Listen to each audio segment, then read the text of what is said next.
नमस्ते गाइस। आज ये हमारी दूसरी वीडियो है जहाँ पे हम उसी को कंटिन्यू करेंगे जो हमारा हिस्टोरिकल बैकग्राउंड वाला चैप्टर रह गया था। ठीक है, देखिए कल हमने कहाँ तक कंप्लीट कर लिया था। कल हमने जो रेगुलेटिंग एक्ट है उसको हमने कवर कर लिया था। ठीक है, रेगुलेटिंग एक्ट 1773 को कर लिया था। फिर बाद में हम पिट्स इंडिया एक्ट 1784 को कर लिया था। और हमने यहाँ पे एक्ट ऑफ 1786 के बारे में थोड़ा बहुत पढ़ लिया था। और चार्टर एक्ट अब हम 1793 की बात करेंगे। अच्छा देखिए, यहाँ पे चार्टर एक्ट 1793 क्या है, यहाँ से काफ़ी इम्पोर्टेंट जो है ये एक्ट जो है काफ़ी इम्पोर्टेंट हो जाते हैं। क्या है यहाँ पे, चार्टर एक्ट्स बहुत ज़्यादा इम्पोर्टेंट होते हैं। ठीक है, चार्टर एक्ट का क्या था कि ये जो है 20-20 साल के टाइम पीरियड पे आते हैं। देखिए अभी आपको ये समझ में आ जाएगा चार्टर एक्ट 1793 में किसकी बात की गई है। देखिए यहाँ पे आते हैं हम, चार्टर एक्ट 1793 की बात करते हैं। देखिए इसके फीचर्स क्या थे।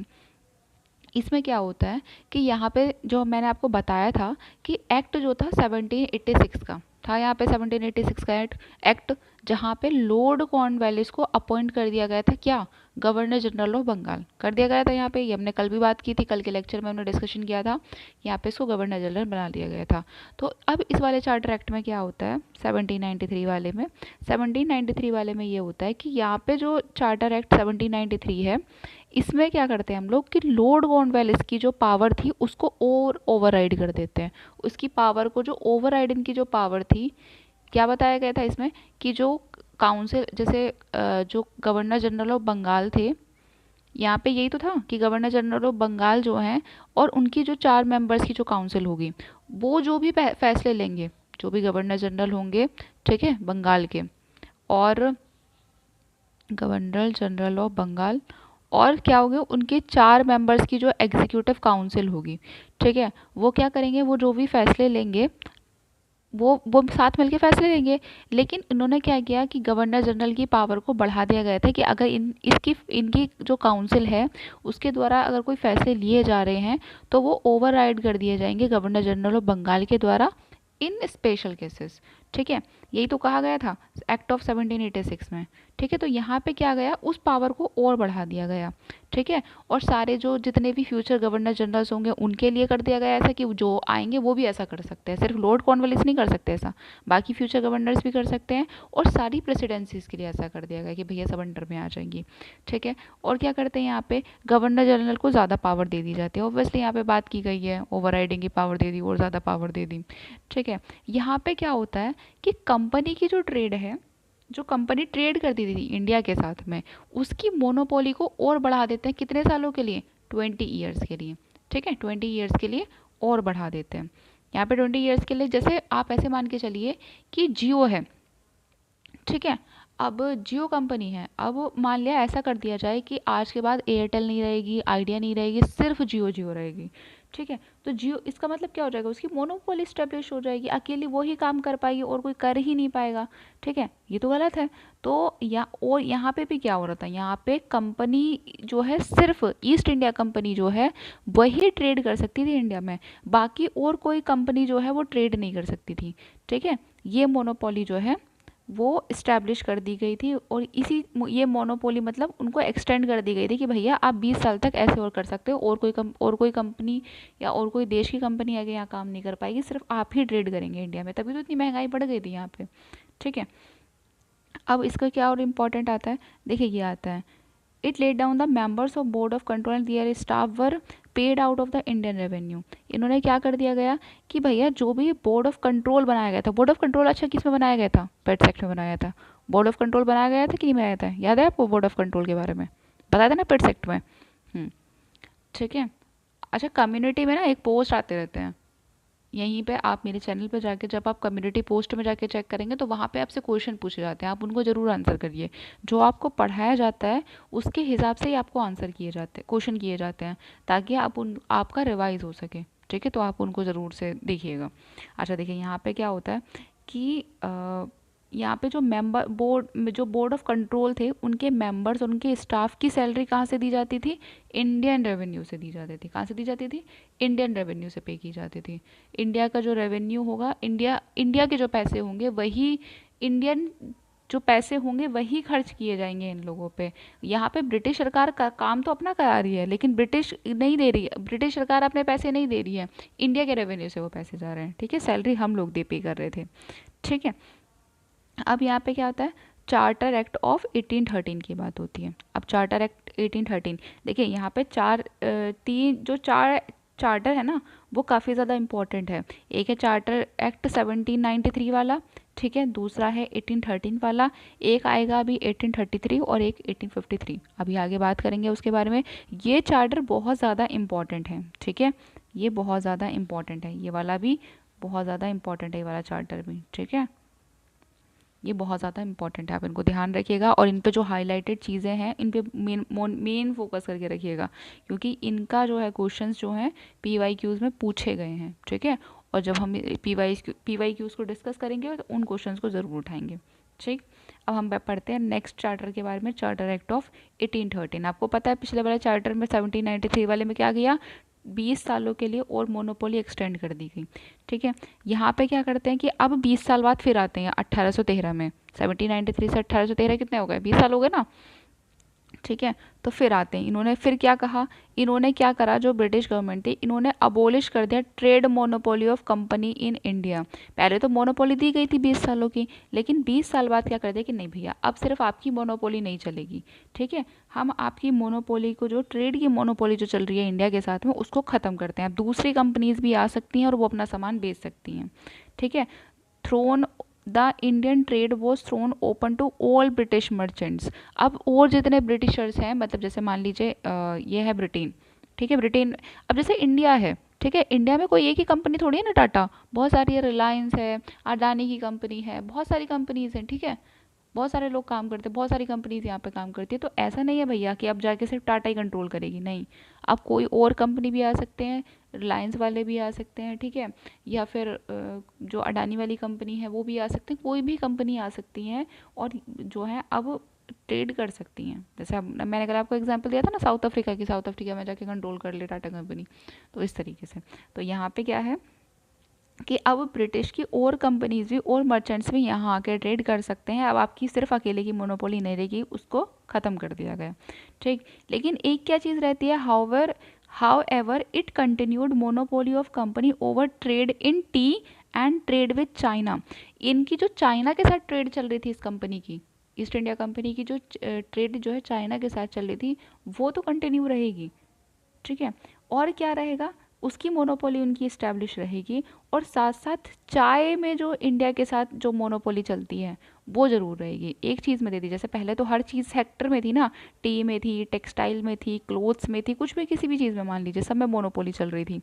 ठीक है, जैसे यहाँ पे टी का है, और यहाँ पे फिर बाद में क्लोथ्स का है, टेक्सटाइल का है, ठीक है, किसी कॉटन का है, किसी भी चीज़ में आप समझ लीजिए सब में मोनोपोली इस्टेब्लिश थी। लेकिन अब क्या कर दिया कि नहीं, अब आपकी इंडिया के साथ इन सब की मोनोपोली ख़त्म कर दी जाती है। अब इस सेक्टर में आके कोई भी आके जो है, कोई भी कंपनी आके इन सब में ट्रेड कर सकती है। ठीक है, लेकिन टी में आप ही कर सकते हो इंडिया में आके। ठीक है, ये पॉइंट क्लियर हुआ।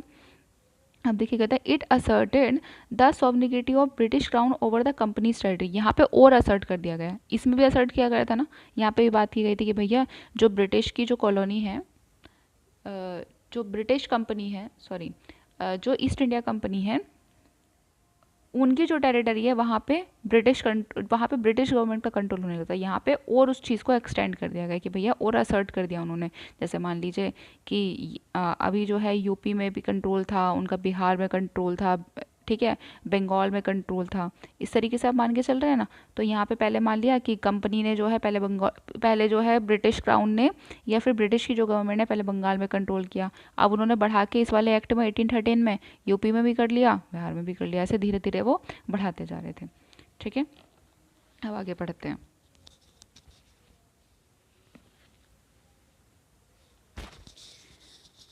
अब देखिए इन्होंने क्या करा, क्रिश्चियन मिशनरीज को भी अलाउ किया गया। 1813 का जो एक्ट था, यहाँ पे कहा गया कि भैया आप लोगों को इंडिया में जाके एनलाइटमेंट कर दी, मतलब अपने धर्म का प्रचार प्रसार कर दी। यहीं से क्रिश्चियनिटी की शुरुआत होती है कि यहाँ पे क्या होता है, यहाँ पे क्रिश्चियंस बनाए, यहाँ पे जो है बताया जाता है क्रिश्चियन मिशनरीज के बारे में कि हमारे भगवान ऐसे हैं, हमारे गॉड ऐसे हैं। ठीक है, यहाँ पे लोगों को एनलाइटमेंट किया जाए। ठीक है। पर्पस क्या था कि एनलाइटमेंट करना लोगों को। तो यहाँ पे क्रिश्चियन मिशनरीज की शुरुआत हो जाती है। ठीक है, कि भैया आप जो है अपने धर्म को बढ़ावा दिया जाए। ठीक है, अब यहाँ पे क्या होता है, यहाँ यहीं से spread of western education, western education की शुरुआत भी यहीं से होती है। अच्छा देखिए, ये इंपॉर्टेंट चीज़ें हैं, आप ध्यान रखिएगा। जिन चीज़ों को मैं हाईलाइट कर रही हूँ या जो चीज़ हाईलाइट हो रही हैं उनको आप ज़रूर से ध्यान दीजिएगा। और इन सब चीज़ों को ध्यान रखिएगा कि कौन से एक्ट में जो है इन सब के बारे में कहा गया है। ठीक है, कौन से एक्ट में। ऐसे पूछ सकता है कि बताइए क्रिश्चियन मिशनरीज को कौन से किस एक्ट में स्प्रेड करने की बात की गई थी। फिर आपसे पूछ लेंगे चार्टर एक्ट 1853 की बात है, 33 की बात है, 13 की बात है, 1813 की। ठीक है, या फिर रेगुलेटिंग एक्ट 1773 की बात है। इस तरीके से आपसे क्वेश्चन पूछे जा सकते हैं। ठीक है, तो आप स्पेशल फोकस रखिएगा, ऐसे बहुत रट्टा नहीं मारना है। आप एक दो बार पढ़ेंगे तो आपको याद हो जाएगा, सो डोंट वरी। ठीक है, इसमें बहुत ज़्यादा अपने आप को मतलब एग्जॉस्ट करने की ज़रूरत नहीं कि नहीं नहीं आज तो पढ़ के ख़त्म करेंगे। ठीक है, एक दो बार आप पढ़ेंगे तो आपको याद हो जाएगा, डोंट वरी। ठीक, तो यहाँ यहीं पे क्या होता है, वेस्टर्न एजुकेशन की शुरुआत होती है। यहीं से वेस्टर्न एजुकेशन को स्प्रेड करने की कोशिश की जाती है। ठीक है, पहले हम लोग यहाँ पे गुरुकुल चलते थे ना, तो यहाँ पे वेस्टर्न एजुकेशन की, यही जो सेंट मैरी, सेंट जीजस ऐसे करके जो कॉलेज स्कूल चलते हैं, इन सब की शुरुआत यहीं से हुई थी।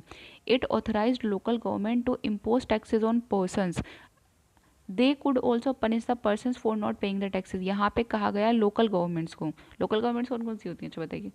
लोकल गवर्नमेंट से आता है, पंचायत वगैरह आती है ना, म्यूनसिपैलिटीज़, याद है आपको। हाँ, तो वही है। यहाँ पे ऑथराइज किया गया है लोकल गवर्नमेंट्स को कि भैया आप लोगों पे टैक्स लगाइए। ठीक है, टैक्स लगाइए, और अगर कोई टैक्स नहीं देगा तो आप उनको पेनल्टी देनी पड़ेगी, या फिर आप उनको पनिश कर दीजिए। ठीक है, अगर वो नहीं पे करते हैं। अब एक नया एक्ट आता है, ये फिर 20 साल बाद। पहला कौन सा आया था, 1813 में आया था ना। अब उसके 20 साल बाद फिर आता है ये, कब, 1833 में, 20 साल बाद। मैंने कहा था ना आपको 20-20 साल के बाद में अंतराल में आते हैं, इसलिए आपको ज़्यादा रटने की ज़रूरत नहीं पड़ेगी। ठीक है, बस 20-20 साल का याद रखिए। इससे पहले कौन सा आया था, 1833 में। ठीक, तो यहाँ पे क्या होता है, यहाँ पे किस चीज़ की बात की गई है, यहाँ इसके फीचर्स क्या क्या है। देखिए, ये बहुत अच्छा सा एक पॉइंट है यहाँ पे, ये काफ़ी इंपॉर्टेंट है, इस चीज़ को आप ध्यान रखिएगा। देखिए, final step toward centralisation in British, यहाँ पे एक फाइनल स्टेप लिया गया था जहाँ पे प्रॉपर सेंट्रलाइजेशन लिया गया था। फर्स्ट स्टेप किस में था, 1773 में, रेगुलेटिंग एक्ट ऑफ 1773, ध्यान है आपको। हाँ, रिवाइज करते रहिएगा। ठीक है, तो यहाँ पे final step toward centralisation in British India. ठीक है, centralisation in British India, final step है ये। यहाँ पे फाइनल स्टेप लिया गया था, फर्स्ट स्टेप 1773 वाला था, तो फाइनल स्टेप लिया गया सेंट्रलाइजेशन की तरफ। ठीक है, अच्छा इसके फीचर्स क्या है, काफ़ी इंपॉर्टेंट है, ध्यान रखिएगा इसको।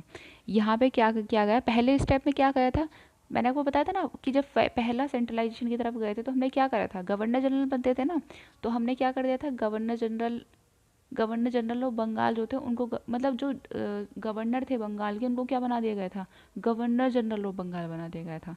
गवर्नर को क्या बना दिया गया था, गवर्नर जनरल। कहाँ पे बना दिया गया था गवर्नर जनरल, फर्स्ट वाले में। कहाँ बनाया गया था, फर्स्ट वाले में, फर्स्ट वाले में बनाया गया था। ठीक है, यहाँ से मैं कट कर दे रही हूँ, कभी आपको कंफ्यूजन हो जाए। ठीक, फर्स्ट वाले में बताया था, ये क्या है, फाइनल स्टेप है। तो इसमें क्या होता है, गवर्नर जनरल ऑफ बंगाल जो बनाए गए थे उनको अब क्या बना दिया गया, गवर्नर जनरल ऑफ इंडिया बना दिया गया। क्या बना दिया गया, गवर्नर जनरल ऑफ इंडिया। ये इम्पॉर्टेंट है। ठीक है, ये पूछ सकता है कि आप गवर्नर जनरल ऑफ इंडिया जो है वो कौन से एक्ट में बनाया गया था, तो चार्टर एक्ट ऑफ 1833 में बनाया गया था। And vested in him all civil and military power, और उसको जितनी भी सिविल और मिलिट्री पावर थी वो इनके हाथों में सौंप दी गई। ठीक है, यहाँ क्या गया, it deprive the governor of Bombay and Madras of their legislative power, the governor general of India was given exclusive legislative power. देखिए यहाँ पे क्या किया गया था कि, देखिए अच्छा यहाँ देखिए मैंने डेप्राइव का लिख रखा है वंचित। कभी कभी क्या होता था ना, जब मैं स्टार्टिंग में पढ़ने बैठी थी तो मुझे ये लॉ के चीज़ें जो है ना, थोड़ा जो पॉलिटी है ना वो लॉ की लैंग्वेज में ज़्यादा लिखी हुई है, तो कभी कभी मुझे समझ नहीं आते थे इसके टर्म्स, तो मैं वहाँ पे हिंदी में लिख लेती थी। ठीक है, इसलिए कभी कभी लॉ वाली लैंग्वेज में आती है तो समझनी मुश्किल पड़ जाती है कभी कभी पॉलिटी को। देखिए आगे बढ़ते हैं यहाँ पे, क्या कहा गया, it deprived governor of Bombay and Madras of their legislative power. यहाँ पे क्या किया गया कि जो मैंने बताया था आपको कि पहले बताया था ना आपको, फर्स्ट स्टेप जो था सेंट्रलाइजेशन का, रेगुलेटिंग एक्ट 1773 में बताया गया था ना कि गवर्नर जनरल ऑफ बंगाल थे, ठीक है, उसके सबॉर्डिनेट बना दिए गए थे किसको, बॉम्बे वालों को भी, गवर्नर जनरल जो बॉम्बे थे उनको, और मद्रास के जो थे, ठीक है। यहाँ पे क्या गया गया कि गवर्नर ऑफ बॉम्बे जो थे, मद्रास जो थे, उनकी लेजिस्लेटिव पावर को भी डिप्राइव कर दिया गया, उनसे छीन लिया गया, वो नहीं रही उनके पास में लेजिस्लेटिव पावर। अब क्या कर दिया गया, गवर्नर जनरल ऑफ इंडिया जो थे, भाई गवर्नर जनरल ऑफ बंगाल को तो गवर्नर जनरल ऑफ इंडिया बनाया गया था, तो गवर्नर जनरल ऑफ इंडिया जो थे उनके पास एक्सक्लूसिव पावर थी, लेजिस्लेटिव पावर, समझ आई, उनके पास में एक्सक्लूसिव लेजिस्लेटिव पावर थी। किस एक्ट में बात हो रही है ये, चार्टर एक्ट 1833 में, ठीक है। अब क्या होता है इसमें, अब देखिए यहाँ पे क्या होता है, it ended the activities of East India company as a commercial body, became a purely administrative body. अच्छा एक बात बताइए, एक क्वेश्चन मैं आपसे पूछती हूँ, आप लोग कमेंट में बताइएगा कि कमर्शियल बॉडी जो है वो कौन से एक्ट में बनाई गई थी, बताइए मुझे।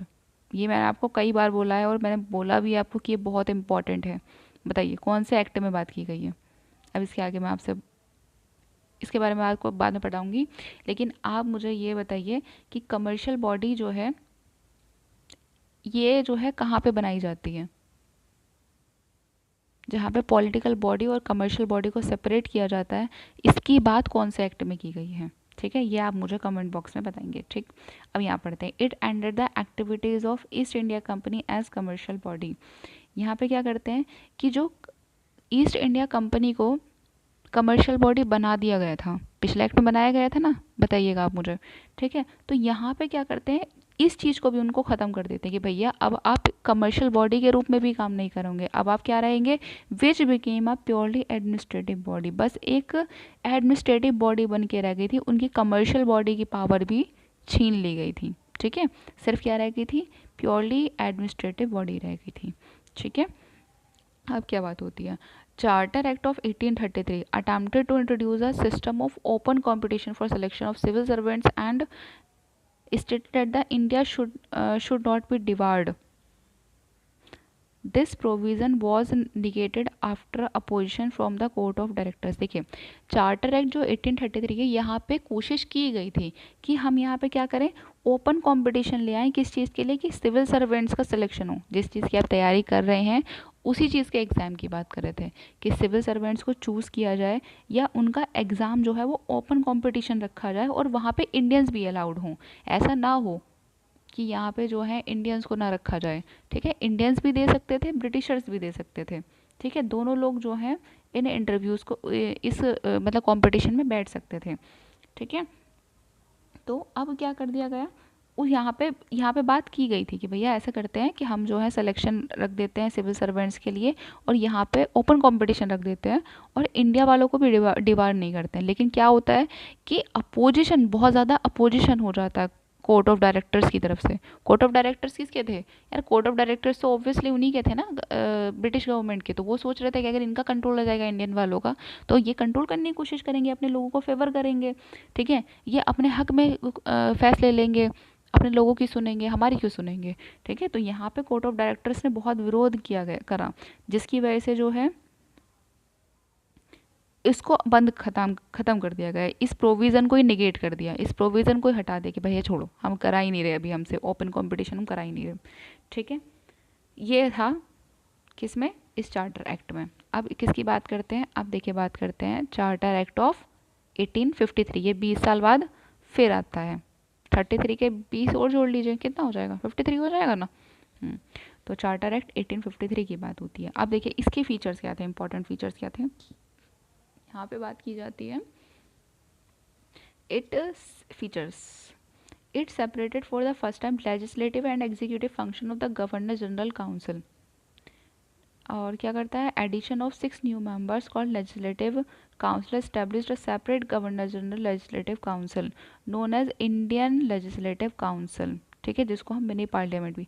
अच्छा देखिए ये बड़ा इंपॉर्टेंट है, मिनी पार्लियामेंट, ये पूछ सकते हैं कि मिनी पार्लियामेंट की बात जो है या मिनी पार्लियामेंट का जिक्र कौन से चार्टर एक्ट में बात की गई है, तो मिनी पार्लियामेंट की बात किस में की गई है, 1853 में, ठीक है। या फिर ये पूछ सकता है कि इंडियन लेजिस्लेटिव काउंसिल जो है कौन से चार्टर एक्ट में इसका जिक्र किया गया है, तो ऑब्वियसली 1853 में किया गया है, ये है ना इंडियन लेजिस्लेटिव काउंसिल। इसका जिक्र किस में किया गया है? देखिए यहाँ पे क्या होता है ना, इस वाले एक्ट में क्या होता है, ये 20 साल बाद फिर आता है एक्ट, ठीक है। अब इसमें के बीच में बहुत सारी कहानियाँ चलती रहती है, वैसे बीच में आपने पढ़ा होगा ना, आप जब हिस्ट्री में आएंगे, जब आप मॉडर्न हिस्ट्री पढ़ेंगे तो आपको बहुत सारी चीज़ें समझ में आ जाएंगी कि इधर बीच में बहुत सारी चीज़ें आती हैं। यहाँ पे जो है वो लोग बहुत सारे नेता आते हैं जहाँ पे वो विरोध करते हैं कि नहीं भैया हमें ऐसा लो नहीं, हमें ऐसा लो चाहिए, हमें ये नहीं, हमें बोलो चाहिए। उनको मज़ा नहीं आ रहा है कि हमें फ्रीडम दे रहे हैं। ब्रिटिश गवर्नमेंट को कोई अच्छा थोड़ी लगेगा कि वो हमारे हाथ में फ्रीडम दे, ठीक है। उनको मज़ा थोड़ी आ रहा है कि हमें लेजिस्लेटिव काउंसिल मिले, हमारे लिए ओपन कंपटीशन लेके आए, ठीक है। उनको किसी भी चीज़ में, या हमें सिविल सर्वेंट बनाए, उनको कोई मज़ा नहीं आ रहा है। उनके ऊपर प्रेशर इंडिया की तरफ से इतना पड़ रहा है, यहाँ के नेता जो हैं उस टाइम पे जो मॉडरेट्स थे, एक्सट्रीमिस्ट थे, वो सब लोग इतना दबाव डाल रहे थे उन लोगों पे कि नहीं हमें लॉ चाहिए। तो बीच बीच में वो एक्ट ला के हम लोगों को, वही वाला था ना कैरेट एंड स्टिक वाला, याद है आपको, कि गधा खड़ा कर दिया जाता है, उसकी इधर कैरेट पकड़ा दी जाती है, इधर से स्टिक से वार किया जाता है उसको, ठीक है। तो वही वाला हाल हम लोगों का था, ठीक है। तो यहाँ पे क्या होता है, it separated for the first time the legislative and executive function of governor generals council. यहाँ पे क्या कहे थे, गवर्नर जनरल की काउंसिल तो बनी गई थी, ये आपको याद है ना कि गवर्नर जनरल था, ठीक है। तो गवर्नर जनरल की जो काउंसिल थी, पहले तो पहले सारी ऐसी ऐसी काउंसिल थी, यहाँ देखिए, यहाँ समझ लीजिए, ठीक है, कि पहले गवर्नर जनरल की पूरी ऐसे एक काउंसिल बनी हुई है। अब क्या कर दिया गया, उसको सेपरेट कर दिया गया, आधा तोड़ दिया गया, आधों को क्या कर दिया गया, यहाँ पे क्या है कि यहाँ पे इसको एग्जीक्यूटिव बना दिया गया, इसको लेजिस्लेटिव, कि भैया लेजिस्लेटिव वाले लोग अलग हो गए, एग्जीक्यूटिव वाले लोग अलग हो गए। देखिए इंडिया में तो कहीं ना कहीं क्या होता है, अभी भी लेजिस्लेटिव और एग्जीक्यूटिव एक से ही होते हैं भाई। वही मोदी जी जो हैं वो पार्लियामेंट में बैठ जाते हैं तो लेजिस्लेटिव का काम करते हैं, और वही जो हैं अगर ग्राउंड पे आके उन पॉलिसीज़ को इम्प्लीमेंट करते हैं जो लॉ बनाए हैं, तो वहाँ पे वो एग्जीक्यूटिव का काम करते हैं। लेकिन देखिए क्या होता है कि अमेरिका में ऐसा नहीं होता, वहाँ पे लेजिस्लेटिव अलग होते हैं, एग्जीक्यूटिव अलग होते हैं। जैसे वहाँ पे ट्रम्प जो है वो एग्जीक्यूटिव में आते हैं, लेकिन वहाँ की जो सीनेट है, कांग्रेस है, वो क्या आते हैं, वो किस में आ जाते हैं, वो लेजिस्लेटिव में आ जाते हैं, ठीक है। तो यहाँ पे क्या कर दिया गया है कि गवर्नर जनरल की जो काउंसिल थी उसमें जो है लेजिस्लेटिव और एग्जीक्यूटिव फंक्शंस को अलग अलग कर दिया गया है, कि भैया लेजिस्लेटिव वाले अलग रहेंगे, एग्जीक्यूटिव वाले अलग रहेंगे, ठीक है। और यहाँ पे क्या है कि यहाँ पे 6 न्यू मेंबर्स जो हैं और अलग से ऐड कर दिए गए उनकी लेजिस्लेटिव काउंसिल में, ठीक है। क्या कर दिया गया है कि उनकी जो लेजिस्लेटिव काउंसिल है उसमें 6 न्यू मेंबर्स और ऐड कर दिए गए, ठीक है। यहाँ पे एक separate governor general legislative council बना दी गई, यहीं पे जिसकी बात कर रहे थे, यहाँ पे एक सेपरेट बना दी गई, एग्जीक्यूटिव अलग थी और लेजिस्लेटिव अलग थी, तो सेपरेट लेजिस्लेटिव काउंसिल अलग बना दी गई जो गवर्नर जनरल की, ठीक है, जिसको हम इंडियन लेजिस्लेटिव काउंसिल भी कहते हैं या फिर मिनी पार्लियामेंट भी कहते हैं, ठीक है। ये चीज़ आप ध्यान रखिएगा। अब यहाँ पे क्या है, it introduced an open competition system of selection and recruitment of civil servant. देखिए पिछले वाले में तो डिनाई कर दिया था ना, यहाँ पे भी बात की गई थी, कहाँ बात की थी, ये की गई थी ना बात, the charter Act of 73 attempt किया गया था कि हम इंट्रोड्यूस कर दें ओपन कंपटीशन को, लेकिन बाद में क्या कर दिया गया था, निगेट कर दिया गया था इस जो है प्रपोजल को।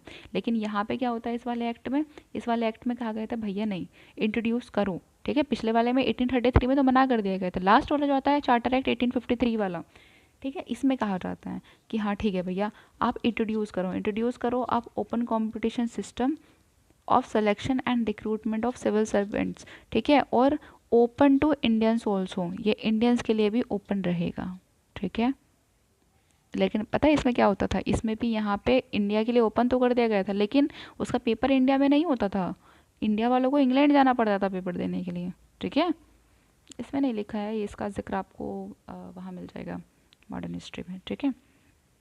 अब क्या होता है, it introduce the first time local representation in Indian legislative council of the 6 new legislative members of the governor, 4 members were appointed by local provinces. अच्छा देखिए यहाँ पे क्या होता है ना कि फर्स्ट टाइम ऐसा किया गया था, देखिए पहले क्या होता था ना कि इनकी जो गवर्नर जनरल की जो लेजिस्लेटिव काउंसिल होती थी, पहले उसमें क्या होता था, सब ब्रिटिशर्स भरे भरे होते थे, ठीक है।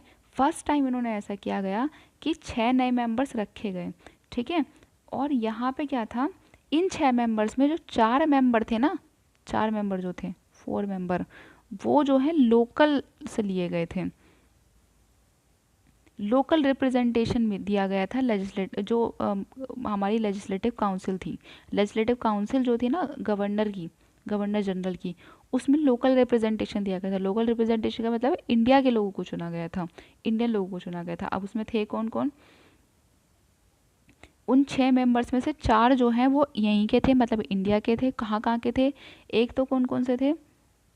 मद्रास के थे, बॉम्बे के थे, बंगाल के थे, आगरा के थे। ठीक है, कहाँ कहाँ के थे?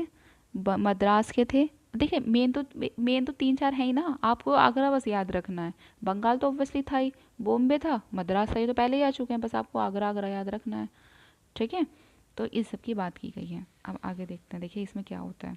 ये लास्ट चार्टर एक्ट था, ठीक है। 1853 का जो था वो चार्टर एक्ट जो है वो लास्ट है। उसके बाद में जो है क्राउन रूल आ जाता है।